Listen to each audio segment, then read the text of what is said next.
Bienvenidos a una nueva inmersión.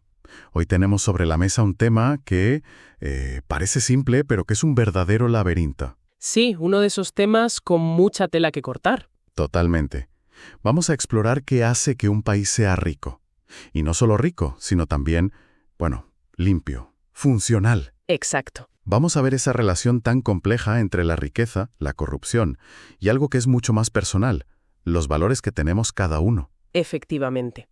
La base de nuestra charla de hoy es un estudio académico que intenta ponerle números a todo esto. A ver, Se llama Corrupción y riqueza, desvelando un síndrome de prosperidad nacional en Europa de Juan Claus Correa y Klaus Jaffe.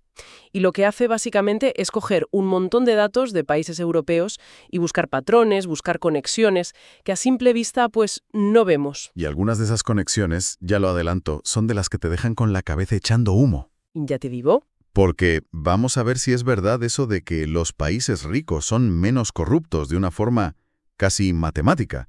Pero también nos preguntaremos, ¿la ambición por el dinero es buena o mala para un país? Una pregunta clave. Y una todavía más rara.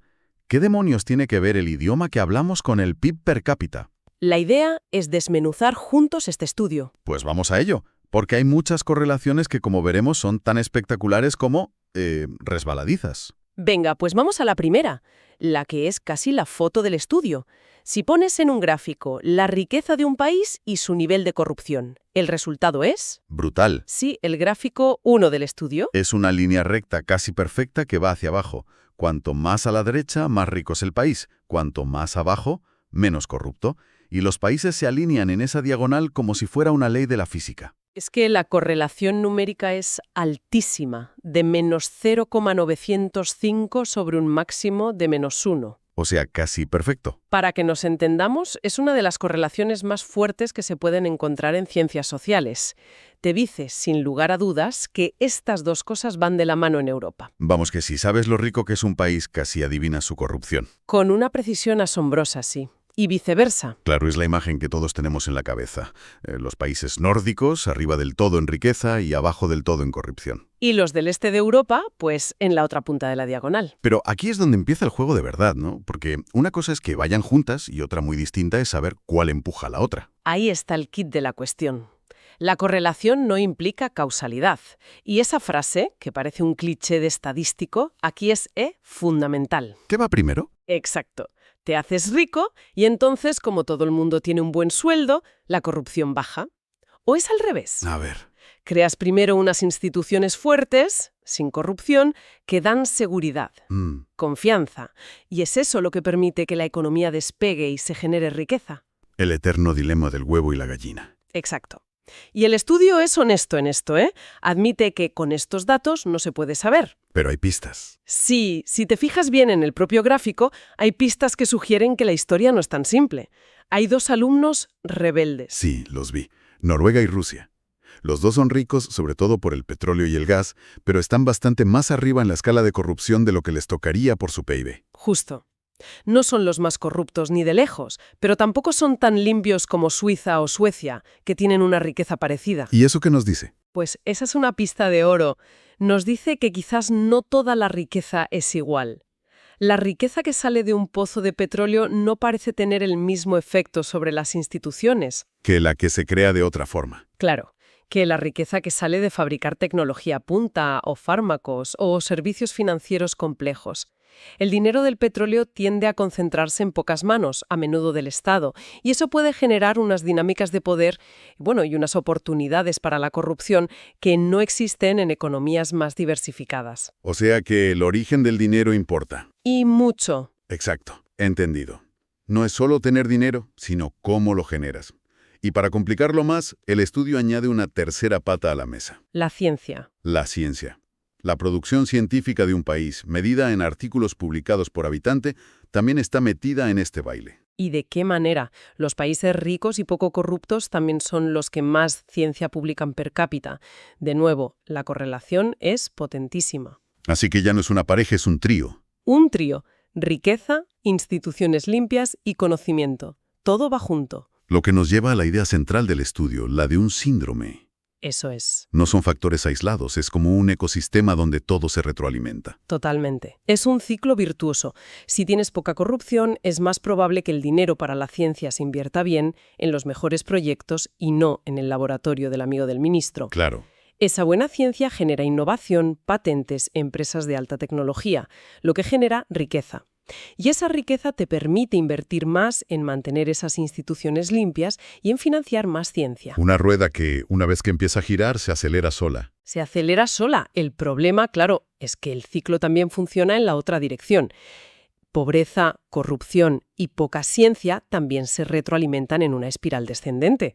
Y es increíblemente difícil saber por dónde se rompe ese círculo. Imposible casi. Vale, este primer bloque me queda claro. Es un sistema interconectado. Pero ahora es cuando el estudio para mí se vuelve completamente loco. A ver. Porque empieza a mezclar la economía con los valores más íntimos de la gente.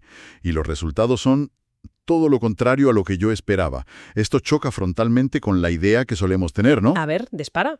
¿Qué es lo que te ha sorprendido tanto? Pues que según los datos, los ciudadanos de los países más prósperos y menos corruptos son los que más valoran cosas como ser rico, tener dinero y cosas caras. Sí, la correlación entre valorar la riqueza material y tener un país con baja corrupción es altísima, de menos 0,80. Es desconcertante. Lo es, lo es. Siempre pensamos que la ambición desmedida, el afán de lucro, es la semilla de la corrupción. Y aquí los datos nos dicen justo lo contrario. Es una paradoja fascinante. Y es el punto donde la interpretación se vuelve más delicada. Hay que leer la letra pequeña. ¿Qué dice? Lo que los autores sugieren es que podríamos estar mirando el fenómeno al revés. Quizá esos valores no son la causa de la prosperidad, Sino una consecuencia de vivir en ella. A ver, explica eso un poco más. Piénsalo de esta manera. Si vives en Dinamarca o en Suiza, en una sociedad que funciona, donde hay meritocracia, donde si montas una empresa y tienes una buena idea puedes prosperar, Vale. es raro querer ser rico. No. Es una aspiración legítima dentro de las reglas del juego. Es la manifestación de la ambición personal en un sistema que te permite canalizarla de forma productiva. Claro, el sistema te lo permite. Es que el sistema es tan estable y seguro que te puedes permitir el lujo de pensar en el éxito personal. Y por eso también valoran más vivir en un entorno seguro y seguir las tradiciones, Exactamente. porque el sistema funciona y quieren conservarlo. Exactamente. Ahora dale la vuelta. Imagina que vives en un país donde el sistema es un caos, donde para conseguir una licencia necesitas un soborno. ¿Vale? Y para que te den un contrato público necesitas un contacto.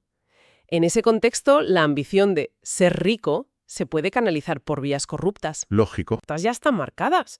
Y cuando la encuesta les pregunta, no lo marcan como un valor principal. La pregunta clave que el estudio no puede responder es: ¿La gente valora ser rica porque su país funciona?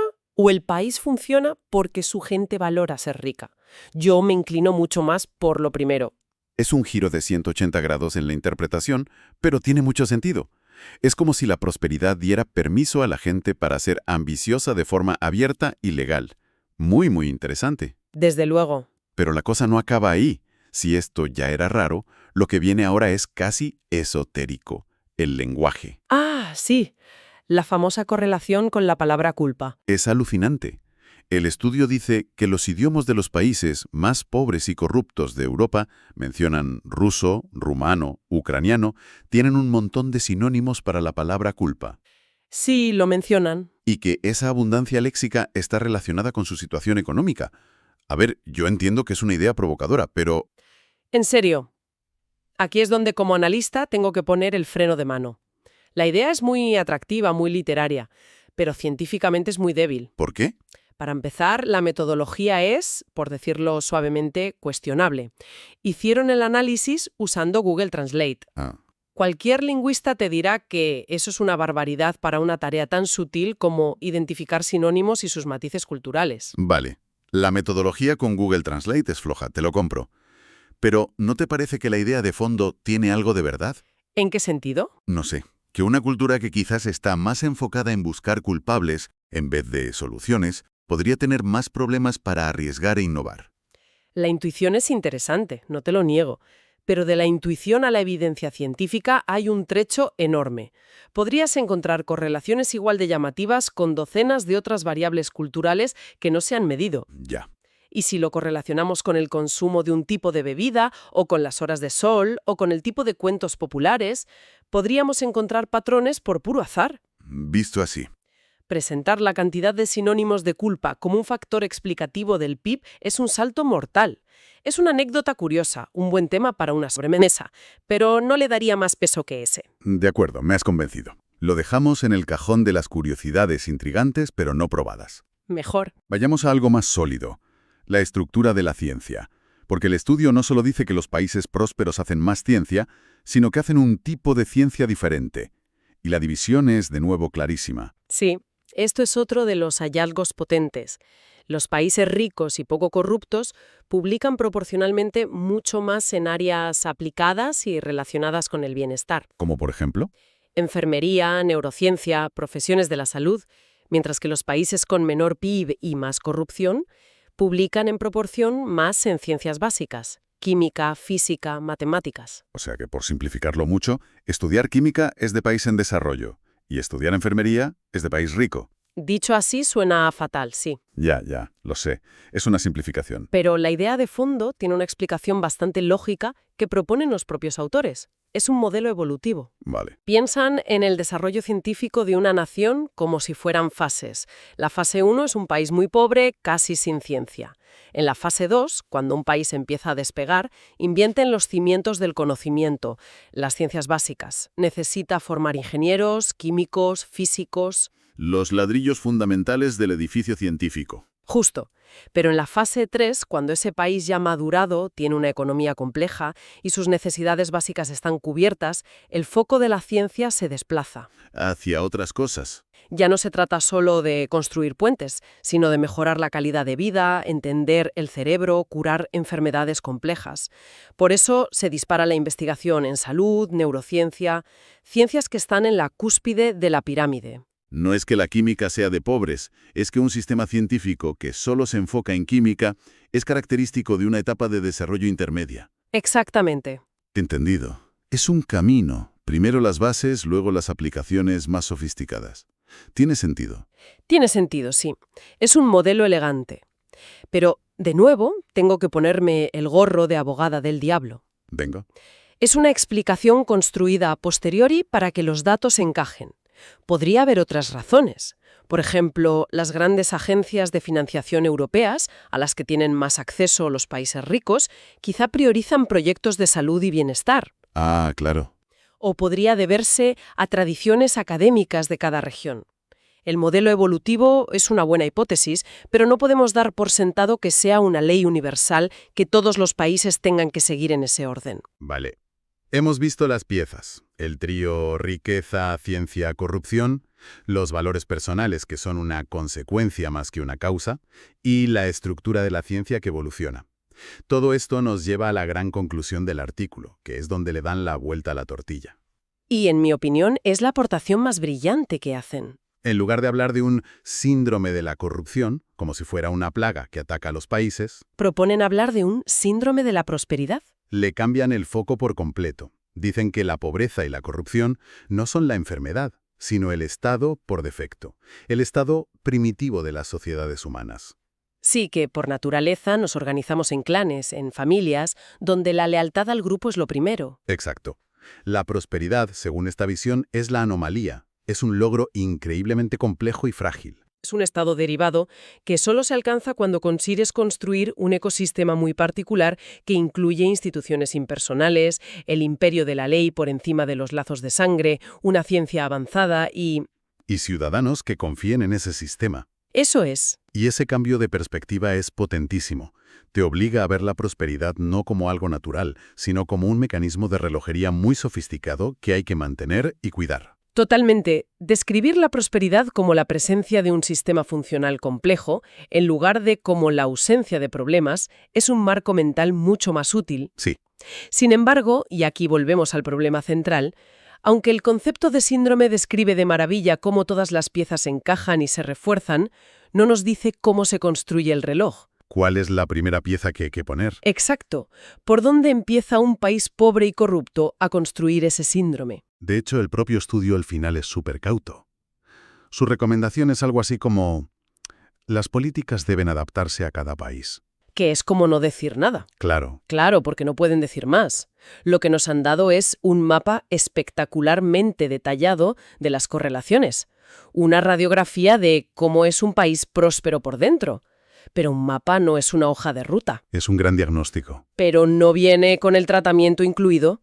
Te dice, a usted le pasa todo esto, pero no te da la primera pastilla que te tienes que tomar. Bueno, hagamos un pequeño resumen para poner las ideas en orden. Por un lado, hemos visto que en Europa hay una conexión casi de hierro entre tener dinero, tener pocas corruptelas y tener un tipo de ciencia muy avanzada y aplicada. Ujú. Y que a todo esto lo acompaña un set de valores muy concretos, como la ambición y la búsqueda de seguridad. Pero, por otro lado, hemos visto que no sabemos qué causa qué. Es un sistema circular donde todo se refuerza mutuamente. Un círculo virtuoso para los prósperos y un círculo vicioso para los que no lo son. Exacto. El mérito del estudio es identificar los ingredientes de este síndrome de la prosperidad, pero deja más claro que nunca que no hay una receta mágica ni un botón que se pueda pulsar para activarlo. Y esto me deja con una pregunta final, una idea que me queda rondando. A ver, El estudio sugiere que el estado natural del ser humano es organizarse en base a lealtades personales, la familia, el clan, y que la corrupción es, en el fondo, la victoria de esas lealtades sobre una ley abstracta e impersonal. una idea potente. Si eso es cierto, ¿qué significa para todos los intentos de desarrollar países a través de ayuda económica o reformas institucionales? ¿Se puede realmente instalar el hardware de la prosperidad, leyes, instituciones, en una cultura cuyo software, los valores profundos, no ha cambiado? Uf, Es una pregunta incómoda, pero me parece que es la clave de todo. una pregunta que nos deja pensando en esa danza complejísima entre cultura, instituciones y economía. Sin duda. Y con esa reflexión, terminamos por hoy. Muchas gracias por acompañarnos en esta inmersión. Gracias. Hasta la próxima.